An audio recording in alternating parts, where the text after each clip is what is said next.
Olá, eu sou a professora Keila e esta é uma videoaula de Física. Hoje daremos continuidade ao nosso estudo sobre leis de Newton e falaremos sobre uma força em específico, que é a força de atrito. Quando uma força F, essa força tenta fazer um corpo deslizar sobre uma superfície, esta exerce sobre o corpo uma força de atrito. E essa força de atrito, nós vamos indicar a letra F minúscula. Tem muitos professores que gostam de colocar FAT minúsculo ou FAT. Eu gosto de utilizar a letra F minúscula para a força de atrito, tá? Então, essa força de atrito, ela é paralela à superfície e tem sentido contrário ao deslizamento. Isto é, devido à adesão do corpo à superfície. Então, aqui para exemplificar, eu tenho uma superfície e essa superfície agora ela tem atrito. É uma superfície rugosa. Então, devido à adesão entre essa superfície e o corpo que está sobre ela, eu tenho a presença de uma força de atrito. Então, se eu aplico uma força, pode ser uma força aqui puxando, uma força F. Oposta ao deslizamento, eu vou ter a força de atrito. Certo? Claro, se eu tenho uma força, por exemplo, vou pegar essa mesma situação, uma superfície com atrito, e agora eu tenho um cabo que está puxando, por exemplo, um cabo que tem uma tração T. E este cabo aqui, ele tem um ângulo θ com a horizontal, ok? Se essa força T também está no intuito de provocar o deslizamento, da mesma forma, paralelo à superfície e oposta a este deslizamento, eu tenho o aparecimento aqui dessa força de atrito. Se o corpo não desliza, se ele está estático, então nós chamaremos essa força de atrito estático. E para isso eu vou colocar a letra E aqui no subscrito, o Fzinho minúsculo, como eu falei para vocês, então Fe, força de atrito estático. Agora, se há o deslizamento, a força de atrito é uma força de atrito cinético. Então, vou usar o índice aqui, C, Fc, força de atrito cinético. Para estudarmos o atrito, é necessário que a gente conheça as propriedades do atrito. A propriedade de número 1 diz o seguinte: se o corpo não se move, então a força de atrito estático e a componente da força F paralela à superfície têm o mesmo módulo e sentidos opostos. Então, imaginem aqui a minha situação. Tenho minha superfície, essa superfície ela tem atrito, uma superfície rugosa, por exemplo. Meu bloco está aqui e eu tenho uma força F puxando para a direita. Se o bloco está em repouso, ou seja, se não há um movimento devido à ação dessa força, eu tenho aqui a força de atrito estático, certo? E se não há um movimento, eu tenho que o módulo da força de atrito estático vai ser igual ao módulo dessa força F, que é paralela à superfície. Agora, naquela outra situação que eu mostrei para vocês, vou usar deste lado aqui. Tenho o meu corpo, que está sobre uma superfície com atrito, e essa força, essa minha força T, ela faz um ângulo θ com a horizontal. Se o objeto não está se movendo, eu tenho também a força de atrito estático. No entanto, esta primeira propriedade nos diz que a força de atrito estático e a componente paralela à superfície têm o mesmo módulo e sentidos opostos. Então, agora, essa minha força de atrito estático vai ter o mesmo módulo que a componente da força T horizontal. Então, aqui eu tenho a componente Tx. certo? Então, neste caso aqui, módulo da força de atrito estático vai ser igual ao módulo da componente Tx, certo? A segunda propriedade nos diz que o módulo da força de atrito estático tem um valor máximo, aqui designado por Fe max, força de atrito estático máximo, dado pela equação coeficiente de atrito estático vezes a normal, onde esse μe aqui vai ser o valor do coeficiente de atrito estático. E essa força N aqui é a força que nós já vimos, né, em outra videoaula, que é a força normal. Se a componente da força paralela à superfície for maior que a força de atrito estático máximo, então o corpo começa a deslizar sobre a superfície. Então, vamos exemplificar. Se eu aplicar uma força de 10 newtons aqui nessa minha situação e o bloco não se mover, quer dizer que a força de atrito estático vale 10 newtons. Se eu aumento para 11 e este bloco não se move, a força de atrito estático vai ser igual a 11. Se eu aumento para 12, mesmo assim não há um movimento, força de atrito estático igual a 12. Então, eu posso ir aumentando até um valor máximo, que é calculado pelo coeficiente de atrito estático vezes a normal, e após atingir esse valor máximo, é que vai acontecer o movimento, certo? Então, ao atingir esse valor de força de atrito estático máximo, o corpo começa a deslizar sobre a superfície. O coeficiente de atrito estático, ele depende dos materiais que estão em contato. Então, esses valores nós iremos encontrar sempre em relação, por exemplo, vidro e borracha, vidro e vidro, madeira e vidro, madeira e borracha, borracha e madeira, ou seja, sempre referente aos materiais que nós estamos estudando e o qual o corpo está em contato. A terceira propriedade vai falar justamente quando acontece esse deslizamento. Então, se o corpo começa a deslizar sobre a superfície, o módulo da força de atrito diminui rapidamente para um valor de Fc, que nós vamos chamar de força de atrito cinético. Em alguns livros, podemos encontrar aqui o índice K também, ou ainda força de atrito dinâmico. São outras formas de chamar a força de atrito cinético. Eu também utilizo a equação coeficiente de atrito vezes a normal. No entanto, agora eu tenho que o coeficiente de atrito é o coeficiente de atrito cinético, é o μc, valor do coeficiente, então, de atrito cinético.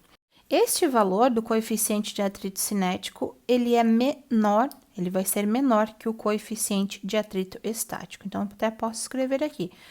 O μ estático vai ser maior que o μ cinético.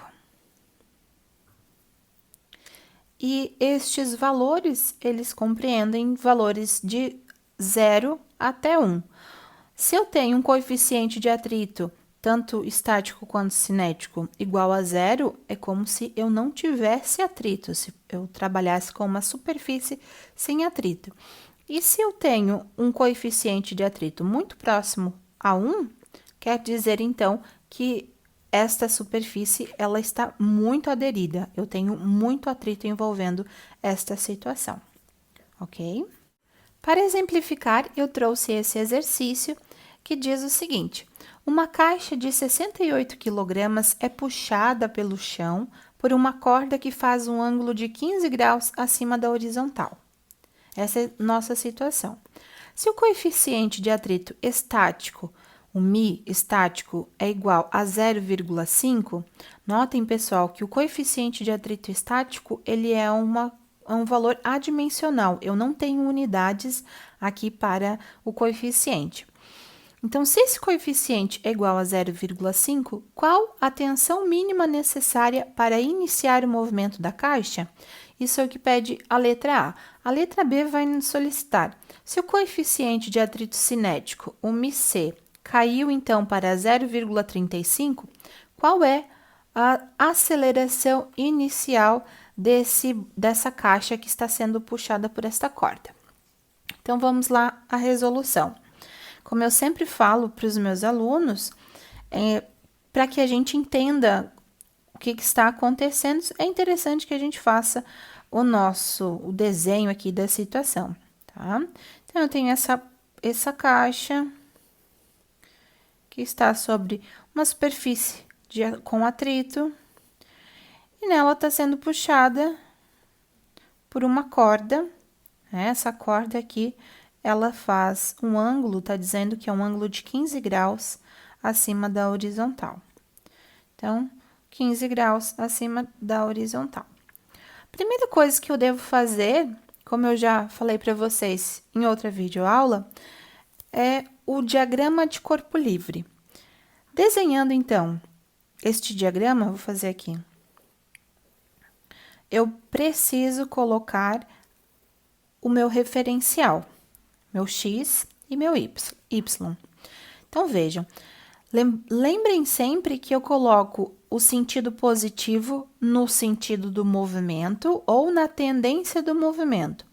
Se eu coloquei aqui que a corda está puxando aqui para a direita, então eu vou colocar X positivo para a direita, Y positivo para cima, como nós estamos habituados a calcular.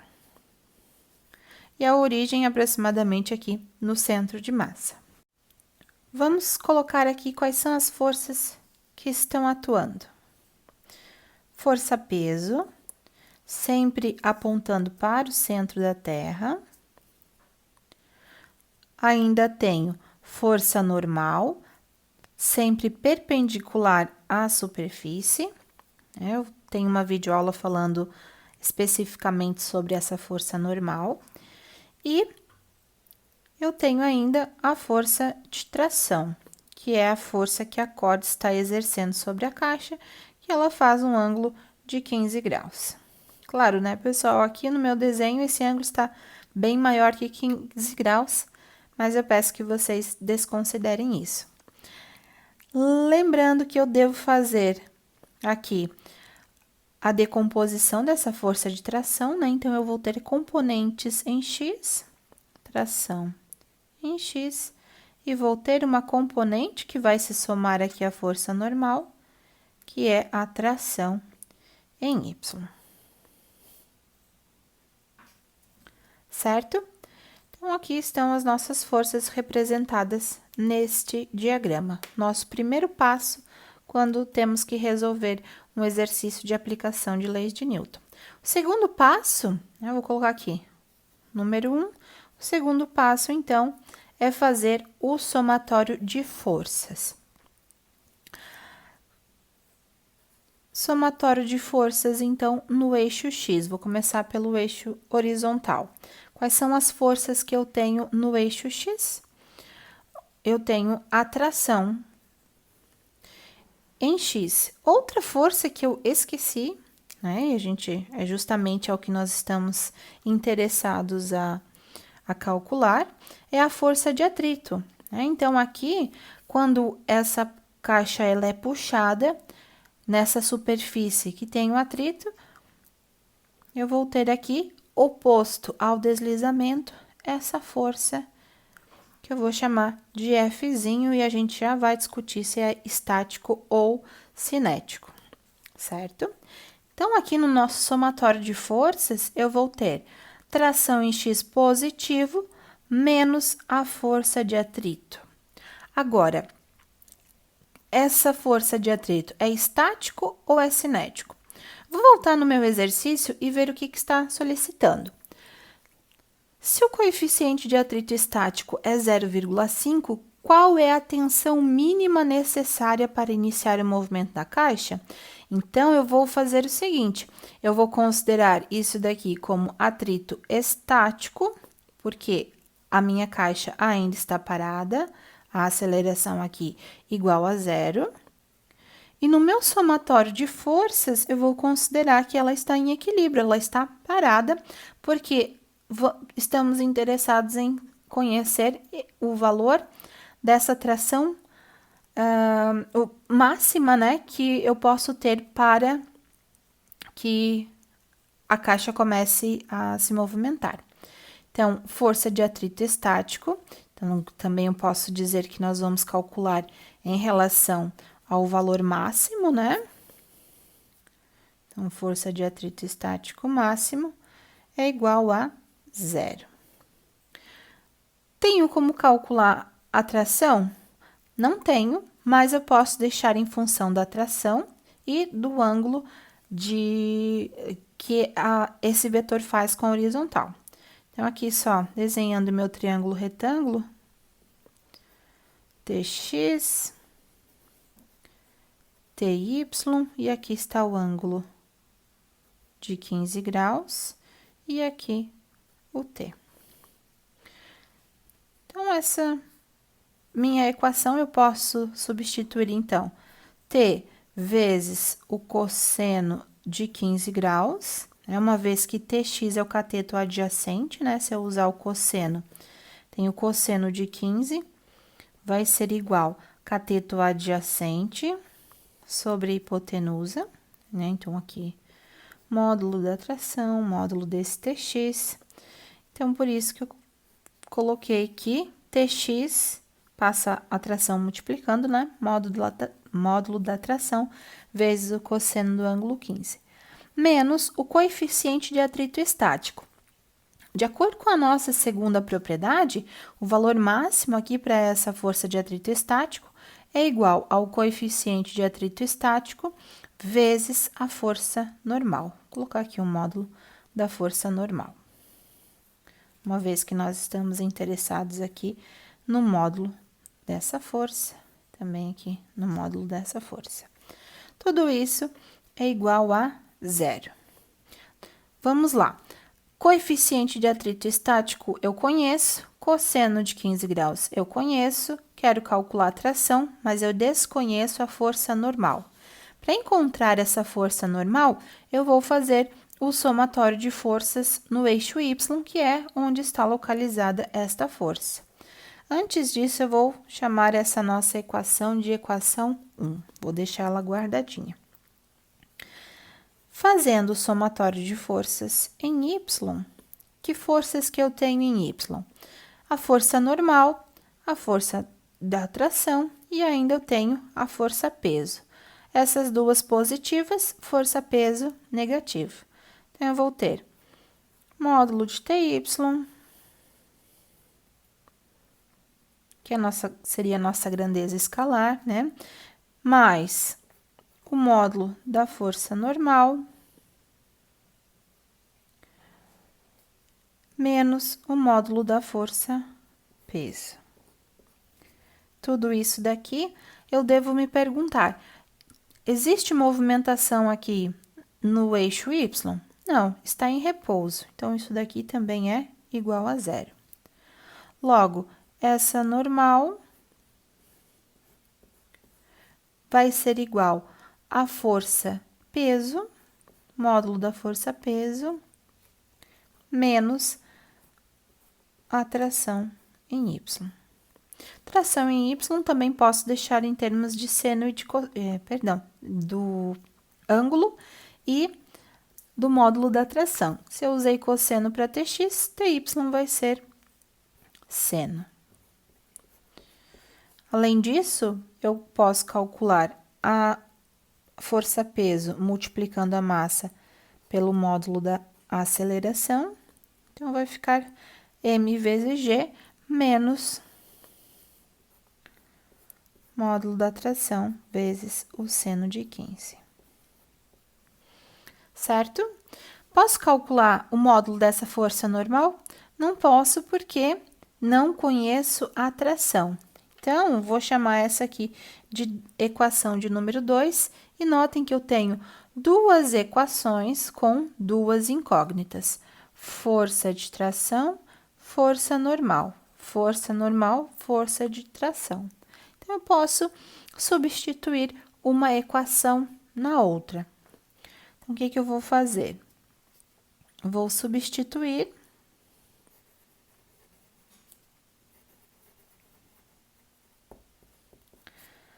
a equação 2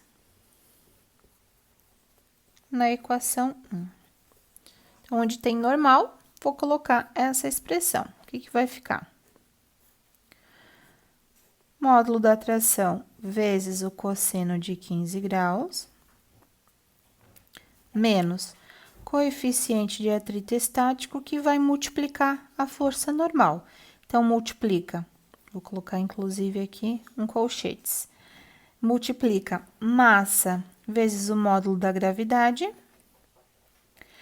menos tração, módulo da tração, vezes o seno de 15 graus. Isso daqui igual a zero. Substituir a força normal aqui na equação 1. Agora, o que que eu vou fazer? Vou trabalhar aqui algebricamente. Primeiro, vou fazer a multiplicação aqui, distributiva, e vou juntar o que tem tração para um lado da igualdade e o que não tem tração vai para o outro lado da igualdade. Então, o que que vai ficar? Vou deixar deste lado da igualdade somente o que tem tração. Então, vai ficar módulo da tração vezes o cosseno de 15 graus, menos com menos dá mais módulo da tração, fazendo essa multiplicação, vezes o coeficiente de atrito estático, vezes o seno de 15 graus, certo? Então, multipliquei o mi por ter seno de 15, fiz jogo de sinal, menos com menos, mais. Isso aqui é igual. Agora, eu vou colocar o que não tem tração, vai para o outro lado da igualdade. O que que vai ficar? Menos mi estático vezes massa vezes a gravidade. Esse fator vai dar um fator negativo que passa para o outro lado da igualdade positivo. Então, ficou mi estático, massa, vezes o módulo da gravidade.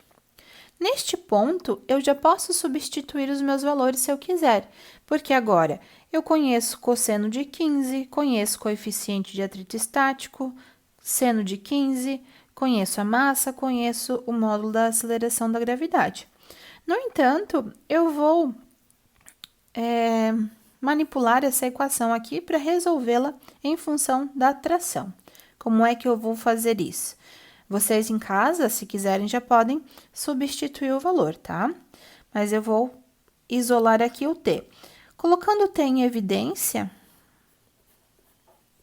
eu vou ter cosseno de 15 mais o coeficiente de atrito estático vezes o seno de 15 graus.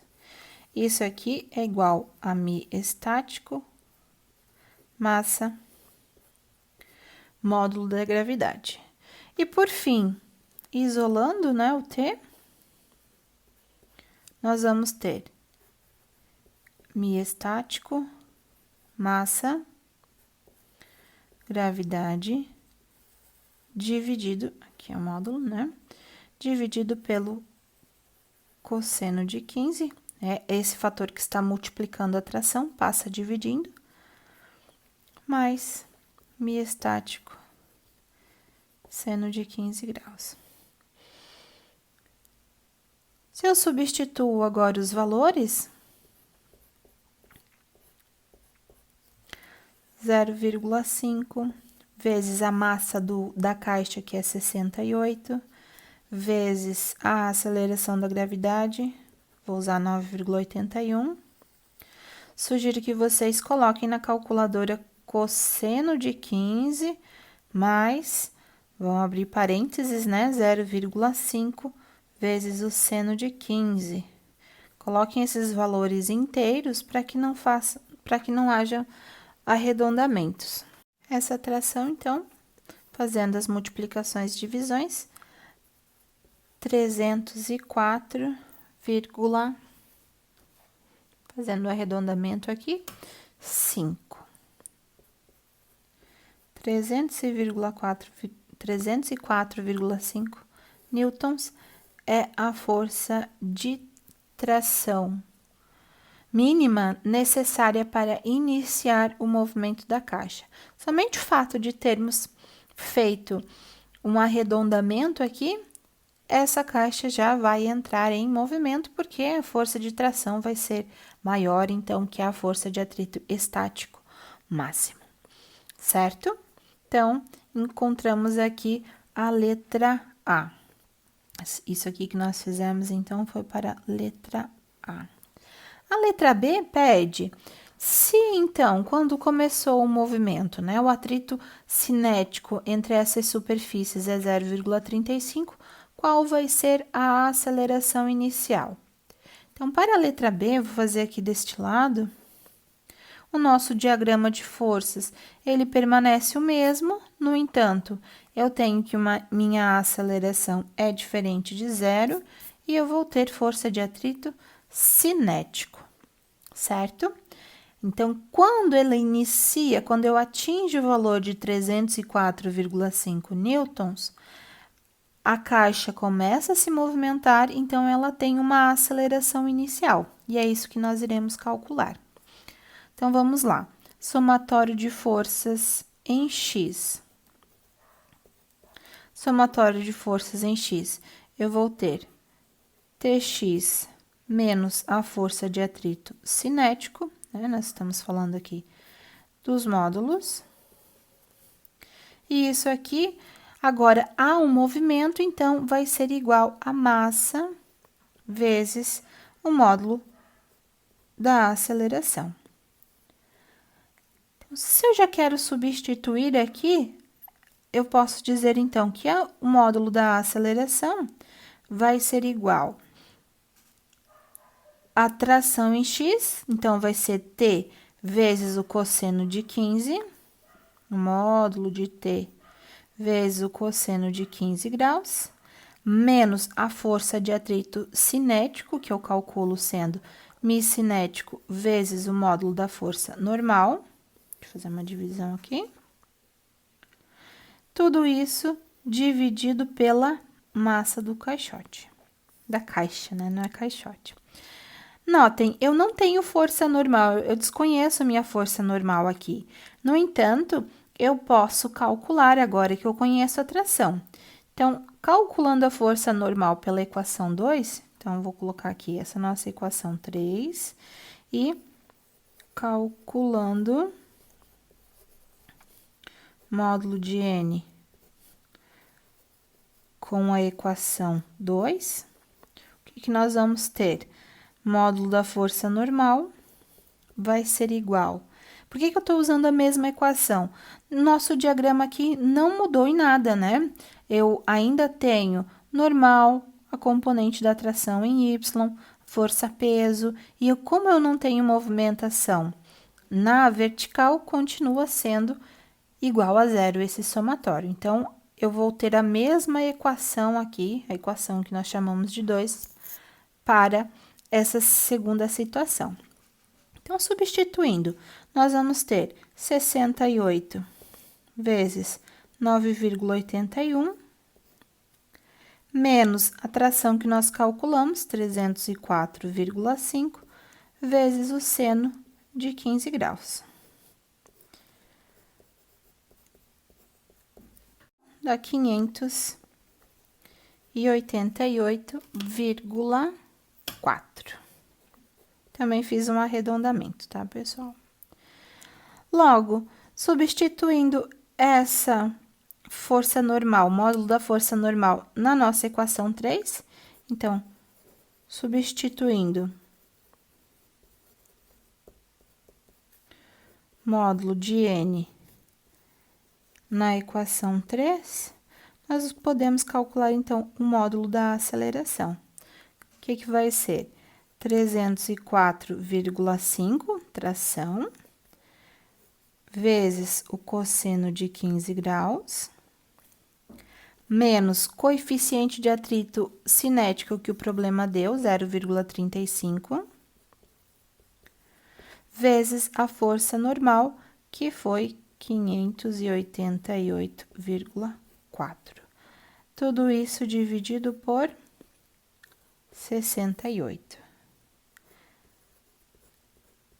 Então, o módulo dessa aceleração.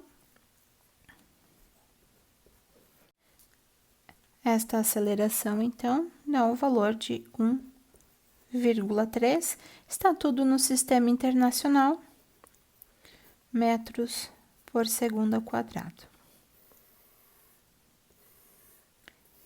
Vejam, ao aplicar, então, uma força de tração de 304,5 newtons, o bloco vai se mover com uma aceleração inicial de 1,3 metros por segundo ao quadrado. Então, é isso, pessoal. O nosso conteúdo continua no ambiente virtual e aqui no meu canal vocês encontram algumas videoaulas e também exercícios relativos ao nosso conteúdo. Não esqueçam de se inscrever no meu canal e ativar as notificações para ficar sabendo toda vez que eu postar um vídeo novo. Espero que tenham gostado. Bons estudos!